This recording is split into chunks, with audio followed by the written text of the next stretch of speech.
मी आजारी आहे. आता आजारी माणसाला काय वाटतं, मला भेटायला यावं. मग काही आजारी माणसं पहिल्यापासून सांगतात, मी कसा घाम आला, मी कसा पडलो. मग ते ऐकता ऐकता पुढच्याला घाम येतो. 2 स्टेन टाकल्या, आता पुढच्याच्या छातीत 4 आहेत, तो कशाला सांग. पण आपल्याला दुःख देखणं करायची सवय आहे. आम्ही दुःख विकतो बाजारात. आम्हाला आमच्या दुःखाचं काय स्वाभिमान आहे की मला या भेटायला मी दुःखी आहे. अरे सगळेच दुःखी आहेत, ते दाखवत नाहीत. तुम्ही आनंद वाटा, आनंद मिळेल. आनंद वाटा. तुम्ही देवाला फुलं वाहा, तुमच्या हाताचा सुद्धा वास येईल, सुगंध येईल. पण आम्ही ते फुलं वाहत नाही. आपण जेवढा आनंद वाटू तेवढा आनंद आम्हाला मिळेल. आनंद साध्या साध्या गोष्टीत असतो, त्याला पैसे द्यावे लागत नाही. तुम्ही सकाळी फिरायला जाता की नाही? जातो.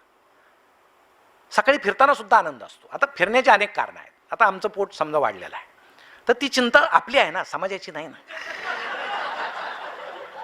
मग चेहरा असा असतो की तो चेहरा पाहून बाकीचे म्हणतात ते हा आला की काहीतरी घोटाळा होतो, याचा चेहराच पाहायला नको, आपण दुसरीकडून गेलेलं बरं आहे.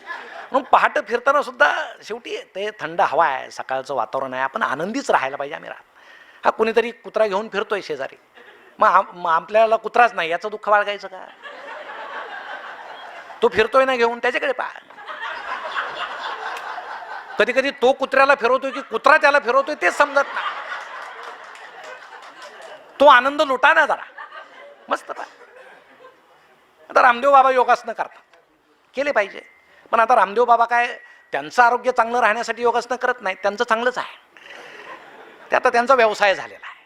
त्यांचे अनेक व्यवसाय आहेत. म्हणजे कपड्याला खिसा नसताना सुद्धा एवढा व्यवसाय असलेला माणूस जगामध्ये तेवढाच आहे.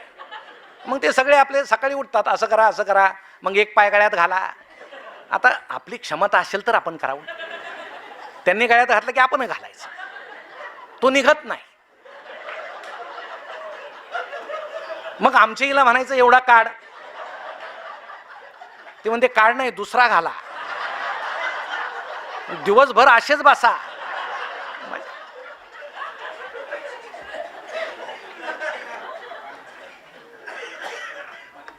योगासनं केल्यानं काय होतं?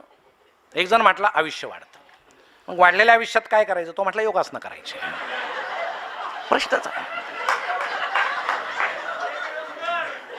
अवघडच आहे. मी फार कडक पथ्य पाळतो का? मला खूप जगायचं.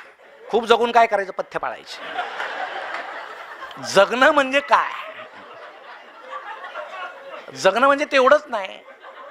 मग आमची दृष्टी, मी तुम्हाला गंमत सांगतो. मी एकदा पहाटे फिरायला गेलो, असं नुकतंच असं फटफटलेलं होतं, थोडा दुसरा अंधार होता, आणि मला कुणीतरी स्त्री गुड मॉर्निंग म्हटली दुरून. मी गुड मॉर्निंग म्हटलं. घरी आलो. आता असा आनंद काय लपवता येत नाही ना.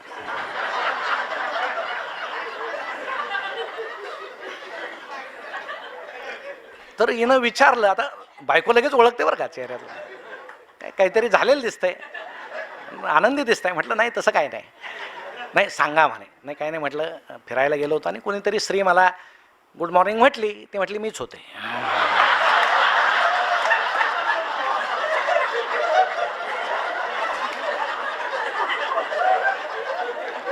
तुम्हाला सांगतो लगेच चेहरा पाडला बा.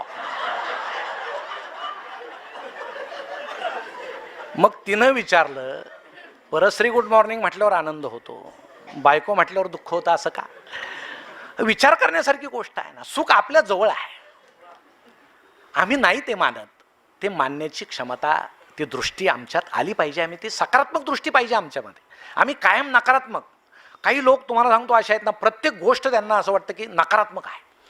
म्हणजे हे साहेब खूप उशिरानं घरी आले म्हणून त्यांची पत्नी त्यांना असं म्हटली की किती उशीर केला तो, मगापासून बंड्या म्हणतोय माकड पाहायचं माकड पाहायचं.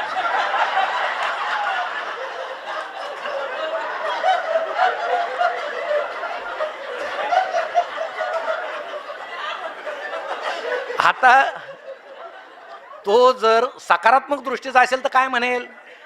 थोडा उशीर झाला, तुझा आवर बंड्याचा आवर, आपण बागेत जाऊन माकड पाहू. सरळ गोष्ट आहे. पण जो नकारात्मक आहे तो काय म्हणेल? पोरासमोर मला माकड म्हणतेस.